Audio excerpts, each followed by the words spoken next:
Hai semua murid-murid, semula bertemu sekali lagi untuk mata pelajaran Bahasa Melayu Darjah 1 Sekolah Kebangsaan. Baik, hari ini kita nak belajar apa? Hari ini kita akan belajar tajuk yang baru, iaitu jauhi kawasan ini. Muka surat 66 hingga 67. Kemahiran pada hari ini ialah kita hendak mencari maksud dalam pantun. Kita dah belajar pantun kan? Ya, kita telah pun belajar pantun dalam beberapa bab yang lalu, beberapa tajuk yang lalu. Jadi murid-murid sila buka dulu muka surat 66 dan 67 buku teks. Baik, untuk kedua-dua muka surat ini murid-murid boleh lakukan dahulu bacaan kendiri, perbualan pada muka surat 66 dan juga serangkap pantun di papan putih ini. Dan juga kemudian tu terus sambung baca 3 lagi rangkap pantun pada muka surat 67. Sila lakukan bacaan kendiri.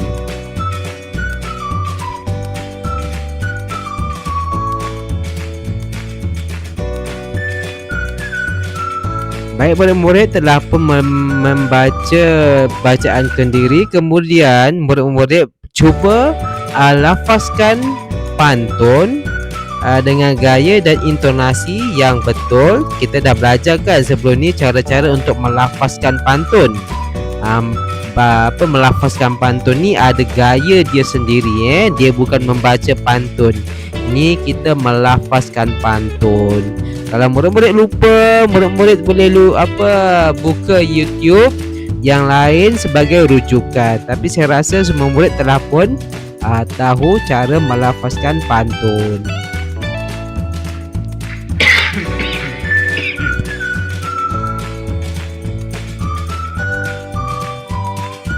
Baik, murid-murid telah pun melafazkan pantun dengan betul di hadapan rakan-rakan ataupun keluarga. Seterusnya mari kita ulang kaji ciri-ciri pantun. Baik, kita tengok pantun yang pertama di papan putih itu. Pantun ini namanya rangkap pertama. Pantun 4 kerat dibahagikan kepada 2. 4 baris ini dibahagikan kepada 2. Bahagian 2 baris di atas ini kita namakan sebagai pembayang. Murid-murid semua sebut pembayang. Ingat ya, 2 baris ke atas ni kita namakan pembayang. Dia macam bayang-bayang. Tidak ada apa-apa maksud, tak ada nasihat, tak ada isi penting di situ. Yang 2 baris di bawah ni, yang saya warna merah ni, kita namakan sebagai maksud. Murid-murid semua sebut semula maksud. Kenapa kita namakan maksud? Kerana di dalam ni lah letaknya isi penting ataupun nasihat ataupun perkara-perkara penting dalam pantun ni. Contohnya luar pagar kawasan. Contohnya sungguh segar pisang berangan, cantik berseri bunga angsana. Ni dia tak ada apa-apa maksud, tak ada apa-apa nasihat, tidak ada perkara penting. Tapi 2 baris di bawah ni ada nasihat, ada perkara penting. Luar pagar kawasan larangan, elakkan diri bermain di sana. Ini ada isi penting di sini. Sebab itulah dinamakan sebagai maksud. Okey. Itu rangkap pertama. Itu cerita-cerita pasal pembayang dengan maksud. Masih lagi rangkap pertama, kita akan tahu pula, kita akan ingat semula ritma tengah. Ini adalah ritma tengah yang saya warnakan kuning hijau ni. Semua sebut GAR, gar, RRI, G-A-R-GAR, R-I-R-I. Ini ritma tengah. Dan ini pula ritma hujung. Semua sebut N-G-A-N ngan, N-E-N-A, N-G-A-N ngan, N-E-N-A. Ingat, ritma tengah, ritma akhir ialah bunyi yang berselang-seli di tengah ataupun di akhir. Sebab itulah saya warnakan kuning, hijau, kuning, hijau. Bunyinya ialah berselang-seli. Ini namanya ritma tengah dan ritma akhir. Seterusnya kita pergi perenggan rangkap yang kedua. Murid-murid sila baca dahulu, lafazkan dahulu rangkap kedua ini. Kemudian kita bahagikan. Rangkap kedua ini macam tadi juga ada dua bahagian. Dua baris di atas kita namakan sebagai pembayang. Dan dua baris di bawah ini kita namakan sebagai maksud. Ya, bahagian manakah yang mempunyai isi penting atau perkara penting? Ya, di bahagian maksud. Harus waspada mengambil alatan agar diri tidak tercedera. Baik, rangkap kedua ini juga ada ritma tengah dan ritma akhir. Cuba lihat ritma tengah. Bunyikan ritma tengah. Semua murid sila bunyikan ritma tengah. Dieda, R-I-R-I. Ini dieda ya, dieda, R-I-R-I. Ada kesilapan di sini, R-I-R-I. Sila sebutkan ritma akhir pula. Semua murid sila sebutkan T-A-N tan, R-E-R-A, T-A-N tan, R-E-R-A. Baik, seterusnya ialah rangkap ketiga. Sila perhatikan di manakah letaknya bahagian pembayang. Ya, di atasnya ialah pembayang. Di bawahnya pula kita namakan sebagai maksud. Kenapa dinamakan maksud? Sebab ada perkara penting. Basikal dan motosikal diletak tersusun.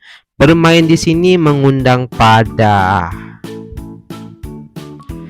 Rangkap ketiga ini sila bunyikan ritma tengah. Yang ni betul sebutkan ritma tengah murid semua.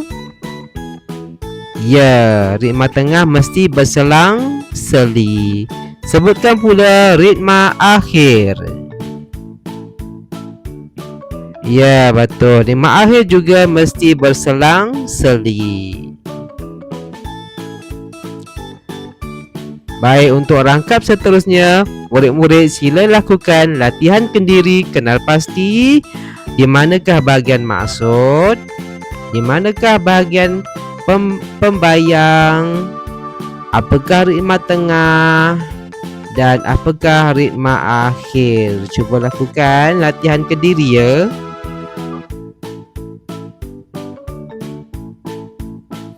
Baik, sekarang seterusnya kita masuk segmen berikutnya, itu kita mengenal pasti nilai pantun. Kita nak mencari nilai pantun.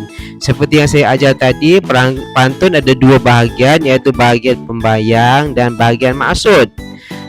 Nilai pantun berada di bahagian maksud ya. Ingat, nilai pantun atau perkara penting. Nilai ini maknanya perkara penting ataupun nasihat, berada di bahagian maksud. Okey, kita lihat dulu. Contohnya rangkap ini. Ya, rangkap ini. Cuba cari di manakah letaknya maksud. Ya, di bahagian bawah. Jadi apakah nilai untuk bahagian maksud ini? Harus waspada mengambil alatan agar diri tidak tercedera. Saya ada berikan dua pilihan jawapan. Yang mana satukah nilai yang sesuai dengan bahagian maksud ini?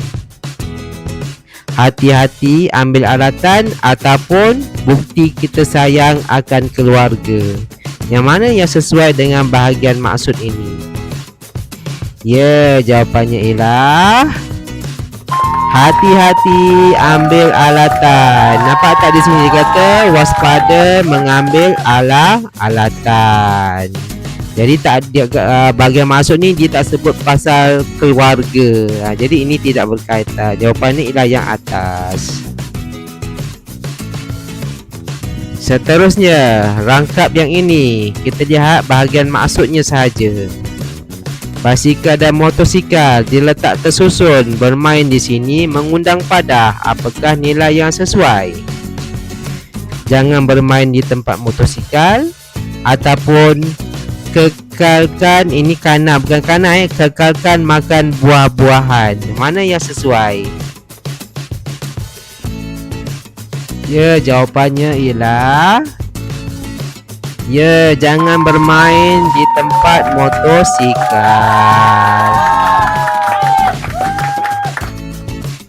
Dia tak sebut tentang buah-buahan kat sini ya, tak ada. Yang buah-buahan ni hanya di bahagian pembayang. Durian dengan manggis tak ada kaitan ya. Seterusnya, baik, di manakah letaknya bahagian maksud? Ya, di bahagian bawah. Apakah nilai yang berkaitan tentang bahagian maksud? Jaga keindahan tasik sini ataupun utamakan keselamatan diri? Manakah yang sesuai dengan bahagian maksud ini? Ya, jawapannya ialah utamakan keselamatan diri. Tasik sini ni terletak di bahagian pembayang. Ini bukan perkara penting. Seterusnya, kita lihat bahagian maksudnya terus. Bahasa Melayu sudahlah lama, terus gunakan sepanjang zaman. Apakah maksud yang sesuai dengan perangkap di atas? Bahagian maksud di atas, nilai yang sesuai. Guna bahasa Melayu selamanya atau guna bahasa Melayu semasa muda? Ya, jawapannya ialah guna bahasa Melayu selamanya. Dia kata ini terus gunakan sepanjang zaman. Maknanya selamanya lah. Baiklah murid-murid, sekarang boleh buka buku aktiviti halaman 72. Untuk halaman 72 ini, murid-murid perlu padankan rangkap pantun dengan gambar yang sesuai. Cuba baca pantun ini dulu dan murid perlu sesuaikan mengikut gambar yang betul berdasarkan bahagian maksud sahaja. Dia maaf,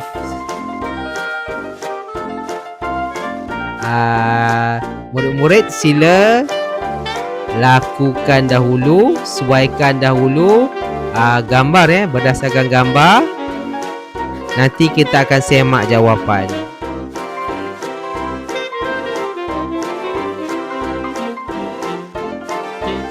Sila sesuaikan dahulu. Okey, kemudian boleh semak jawapan murid, jawapan masing-masing. Ingat, ini ialah bahagian maksud yang saya bulatkan ni. Siapa salah, sila lakukan pembetulan. Seterusnya tengok buku aktiviti muka surat 73 pula. Untuk muka surat 73, murid-murid perlu melengkapkan maksud baca pantun dan tuliskan maksud yang sesuai di sebelah kanan ini. Murid-murid sila lakukan bacaan kendiri dahulu.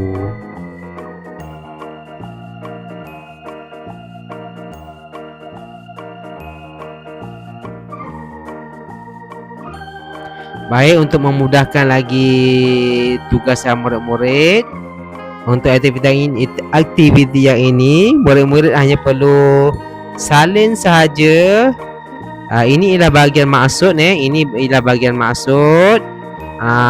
Saya akan memberikan jawapan dan murid-murid perlu salin sahaja.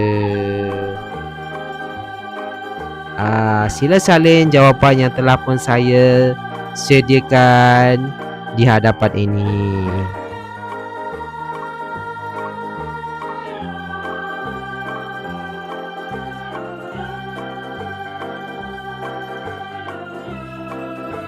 Baiklah, kita telah pun berada di penghujung pertemuan kita pada kali ini. Diharapkan semoga murid-murid semua faham berkaitan tentang mencari maksud atau nilai di dalam pantun.